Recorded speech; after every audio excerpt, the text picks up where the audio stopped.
My name is Dr. Jeff Morehouse. I'm the director of Greeneville City Schools. I appreciate everyone being here to help us inform our community of the situation that we are working on at Greeneville High School today. I'm pleased to announce that we have a resolution, and in a moment I will turn it over to Detective Tim Davis to give you the details of this situation. Before I do that, I first want to thank Chief Cannon and the Greeneville Police Department for their assistance in this matter. They have been a fantastic partner in helping us to keep our students of Greeneville City safe, not just today, but every day of the year. Through their SRO program and their partnership, we just don't know what we'd do without them. I also want to thank Chief Cannon, Sheriff Hankins, for their partnership in the use of their equipment today in helping us to bring a resolution to this situation.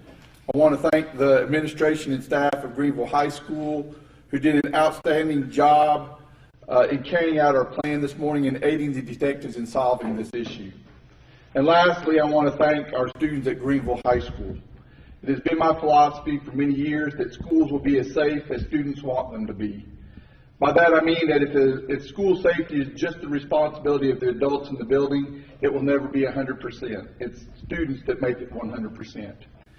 And I saw a great number of students bothered that one of their peers would not share that commitment and were determined to help us today find out who it was. It was clear through the search process today that we have outstanding students at Greeneville High School. At this time, I'll turn it over to Detective Tim Davis to share with you the details of our resolution today. Detective Davis. Thank you. Thank you, Dr. Morehouse. I'm Captain Tim Davis. I'm the detective captain at the Greeneville Police Department, and just bring you up to date on what has happened. Yesterday afternoon, the police department here in Greeneville was notified by the school system that they had discovered a threat that had been posted on one of the bathroom walls. This threat involved the threatening to use a firearm, bring a firearm to the school and shoot some people. It wasn't specific people, just a general threat. Through work with the city school system and our administrative staff at the police department, a plan was put into place. Brought some metal detectors in from the sheriff's department. All the students were very cooperative today. We've had to change their procedure around a little bit. Sometimes that doesn't work out well, but everything went well. I'll take a little bit of time here to brag on my detectives, our detectives at the police department.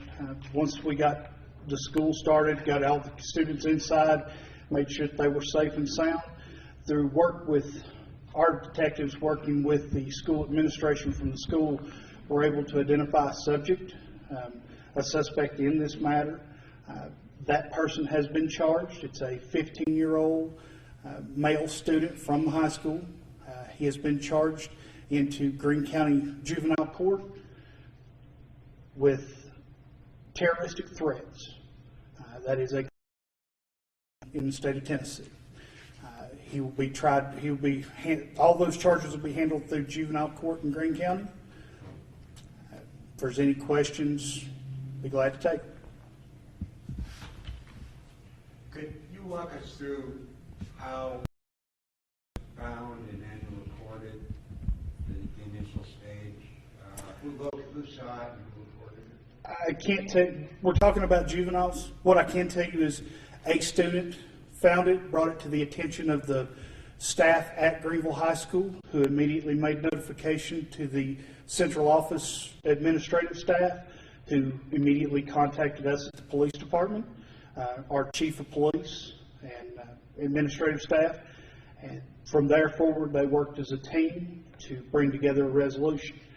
We have, as Dr. Morehouse said, our city council several years ago allowed the police department to hire 6 officers in addition to what we had at one time, and those officers are dedicated to the schools as SROs, school resource officers, and that working through all that and with those SROs, we have immediate response to the schools.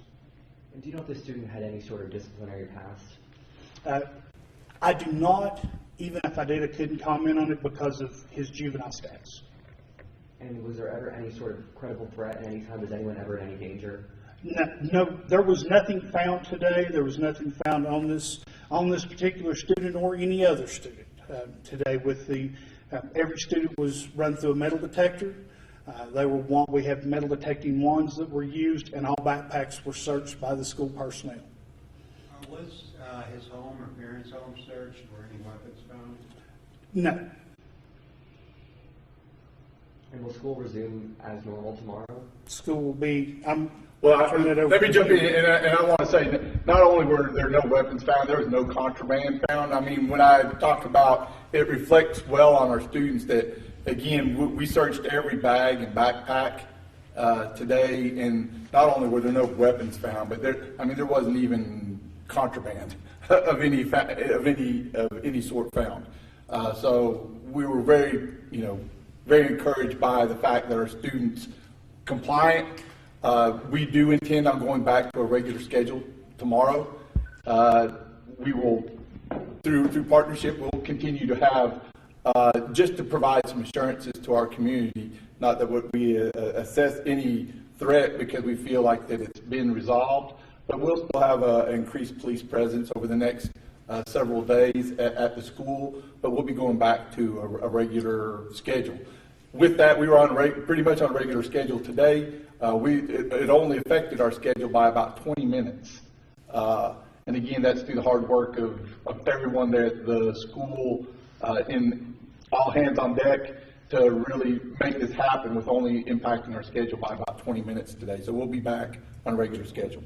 And do you feel this student may have written that with anyone else, or do you feel like he acted alone? We believe that it's an individual act. And with a Class A felony, what kind of punishment could the student be facing? As a juvenile, we don't make that determination. There's not a set thing, a set section in the law.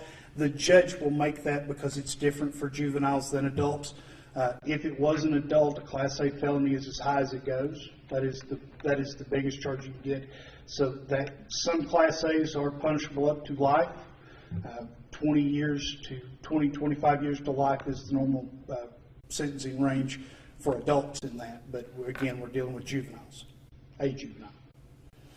One thing I'll say about the school cooperation, and just so that the students, I think, were really put at ease to see the attention that this got of what the school system and the police department responded, so that the citizens know that we really hold our students, our children in high regard, and their safety is utmost to us.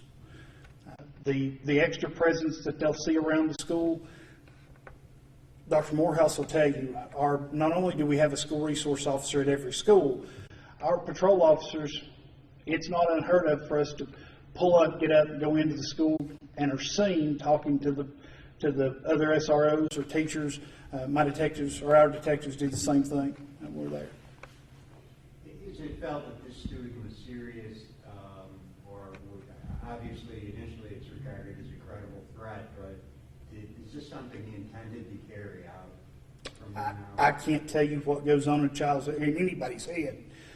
The fact of the matter is, the threat was made. We handle all threats as if they're credible. We will not, nor never will we take a threat in general, especially when it comes to our school systems, like we will always respond as if that's going on right then. And where is he in custody again, one more time? He's in custody. He's somewhere between here and a juvenile detention center, and I don't know which juvenile detention center he will go to. That determination is made by the juvenile court. What was the charge that you had in there? Terroristic threats.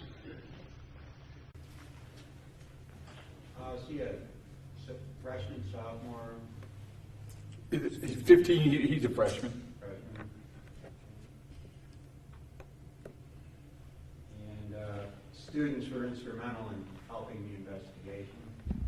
Yes, they were. They came forward, brought it to the attention of the school, and then today there was some that brought up some things they had overheard from not necessarily that individual, but they were very very free with coming up and letting us know if they'd heard anything, whether it be related to this incident or specifically to that person or someone else.